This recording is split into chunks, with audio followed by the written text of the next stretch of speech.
কোর্টে এসে সব সত্যি খুলে বলে দিল কৌশিকী। সম্পূর্ণ জানতে ভিডিওটিতে একটি লাইক করে দেখতে থাকো। গল্পের শুরুতেই দেখা যায় কৌশিকীর কাছে হাত জোড় করছে রাজনাথ মুখার্জি আর দিবানাথ মুখার্জি। রাজনাথ মুখার্জি বলে, এই মুখার্জি পরিবারে তুই হলি সব থেকে বড় অবলম্বন, তুই যদি না থাকিস তাহলে আমরা শেষ হয়ে যাব। কৌশিকী বলে, এরকম কিচ্ছু হবে না, আমি সব সময় তোমাদের পাশে থেকেছি, এই মুখার্জি বাড়ির পাশে থেকেছি, আর এখনও আমি এই পরিবারের পাশে আছি, তোমরা এসব নিয়ে একদম ভেবো না। আর তাছাড়া তোমাদেরকে কে কি করবে? মেহেন্দির ক্ষমতা আছে এই মুখার্জি বাড়ির সাথে লড়ার? কোনো ক্ষমতা নেই আর হবেও না। তাই বলছি, দয়া করে তোমরা আর এসব নিয়ে ভেবো না।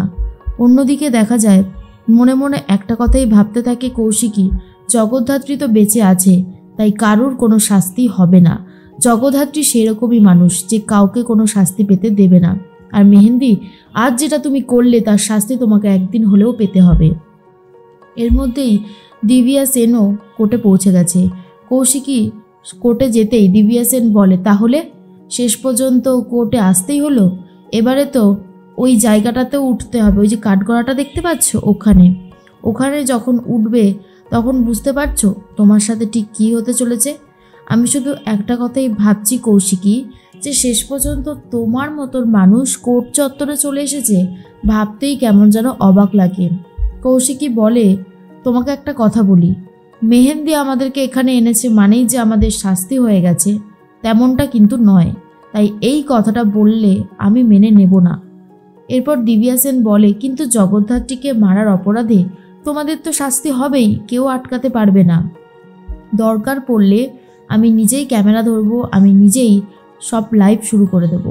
কৌশিকী বলে, এটা তোমার স্বপ্ন দিব্যা সেন, তুমি চাইলেও কিছু করে উঠতে পারবে না, তোমাকে করতে দেওয়া হবে না, কথাটা মাথায় রেখো। মেহেন্দি যত বড়ই গেম খেলুক না কেন কিছুই করে উঠতে পারবে না। এরপর সবাই যে যার নিজের জায়গায় বসে। অলরেডি চলে গেছে মেনান আর জগদ্ধাত্রী। ছদ্মবেশ নিয়ে জগদ্ধাত্রী বসে আছে। তার মধ্যেই ডাক্তার ফোন করেছে জগদ্ধাত্রীকে আর বলে, এই যে কোথায় রয়েছেন বলুন তো আপনি? আরে আপনার তো ওষুধ খাওয়ার সময় হয়ে গেছে, আজকে আপনার দুটো টেস্টও আছে, তার মধ্যে একটা স্ক্যানও আছে। এরপর জগদ্ধাত্রী বলে, আসলে আমি আজকে এসেছি কোর্টে, আমার বোন মেহেন্দি আমাকে মারার অপরাধে নাকি মুখার্জি বাড়ির সবাইকে শাস্তি দেওয়াবে, তাই আমাকে তো এখানে আসতেই হতো ডাক্তার। তখনই ডাক্তার ম্যাডাম বলে, কিন্তু আপনার তো টাইমলি ওষুধটা খাওয়া দরকার, আমি ওষুধ পাঠিয়ে দিচ্ছি, আপনি খেয়ে নিন। আর আপনি কিন্তু কোনো স্ট্রেস নেবেন না, একটা কথা মনে রাখবেন, আপনার জীবনের চাপ কিন্তু আপনাকে মৃত্যুর দোরগোড়ায় নিয়ে যেতে পারে। তাই কি বলতে চাইছি বুঝতে পেরেছেন তো? এর মধ্যেই জগদ্ধাত্রী বলে, হ্যাঁ খুব ভালো মতনই বুঝতে পেরেছি, আপনি চিন্তা করবেন না, আমি ঠিক থাকবো, আমাকে যে ঠিক থাকতেই হবে। বড়দিকে যে এইখানে নিয়ে আসলো তাকে যতক্ষণ না শাস্তি দেওয়াতে পারবো আমার কোনো কিছুই আর ভালো লাগবে না। এরপরই ফোনটা তো কেটে দেয়। মেনান তখন বলে, মেহেন্দি মুখার্জি যে এরকম কিছু করতে পারে এটা আমি ভাবতেই পারিনি ম্যাডাম, আপনারা একই বাড়ির দুই মেয়ে, একজন বিপরীত আর একজন কত পজিটিভ। এর মধ্যেই কোর্টের হিয়ারিং শুরু হয়ে যায়। জজ সাহেব চলে এসেছে। প্রথমেই পিপি যে ছিল সে কৌশিকীকে ডাকে কৌশিকীর সাক্ষী নেবে বলে। কৌশিকীকে তখন বলে মেহেন্দি, এই যে কলতলা কালচার ঠিক কী করতে পারে সেটা আপনাকে ছোট্ট ট্রেলারের মাধ্যমে দেখিয়ে দিলাম, এখনও বড়সড় পিকচার বাকি আছে। আর এটা শোনার পরেই কৌশিকী উত্তরটা কিছু দেয় না, কাঠগড়াতে চলে এসেছে। এরপর পিপি বলে, বলুন আপনি কৌশিকী মুখার্জি তাই তো? জগদ্ধাত্রীর সাথে আপনার ঠিক কেমন সম্পর্ক ছিল?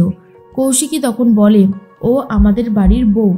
এরপরেই পিপি বলে, দাঁড়ান, আমি যতদূর জানি আপনার সাথে তো সমরেশ চট্টোপাধ্যায়ের বিবাহে একটা সম্পর্ক আছে, আপনাদের একটা মেয়েও আছে, তাহলে আপনি বলছেন কেন যে আপনাদের বাড়ির বউ জগদ্ধাত্রী মুখার্জি?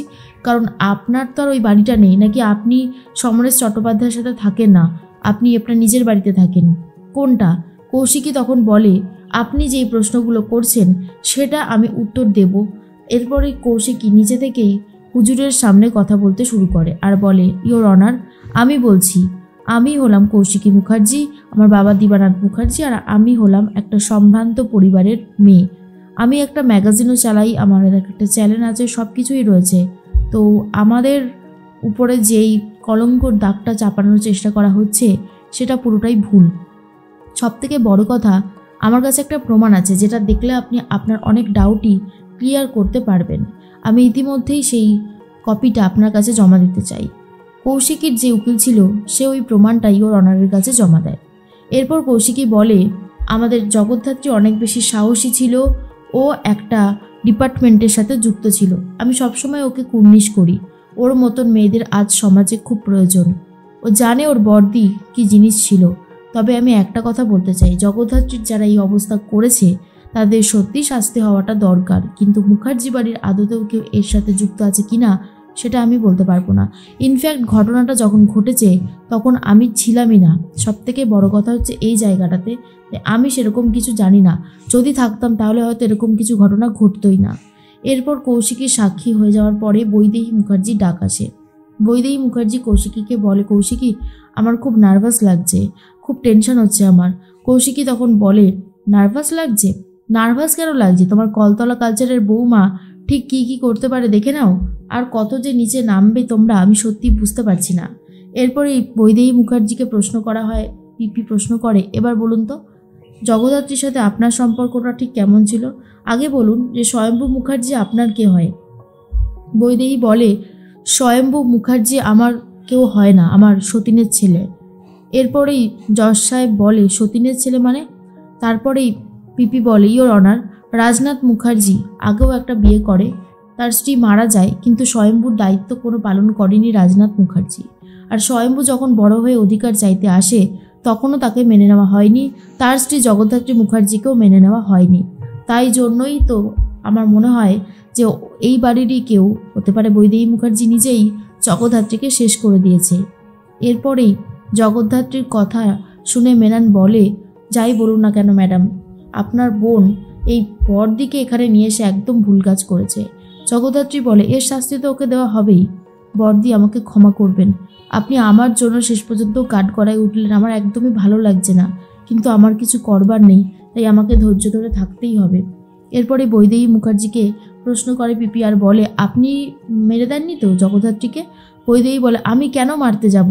আমি বলছি সেদিন ঠিক কী হয়েছিল। এরপর সেদিন ঠিক যা যা ঘটনা ঘটেছিল সেগুলোই বৈদেহী মুখার্জি হুজুরকে বলে দেয়। আর তখনই পাবলিক যে প্রসিকিউটর ছিল তিনি তখন বলে, মিথ্যে, এই সব কিছুর পেছনে হয়তো আপনি জড়িয়ে আছেন। এর মধ্যে জগদ্ধাত্রী বুঝতে পারে কোর্টের এই কেসটা আরও বেশি পরিমাণে ঝামেলায় জড়িয়ে পড়ছে। একটার পর একটা ভুলভাল প্রশ্নতে একেবারে শেষ হয়ে যাচ্ছে বৈদেহী মুখার্জি। মেহেন্দি তখন বলে, বেশ হয়েছে, এবার দেখুন কেমন লাগে। আপনার কলতলা কালচারের বৌমা কতদূর কী করতে পারে সেটা এবারেই আপনি বুঝতে পারবেন।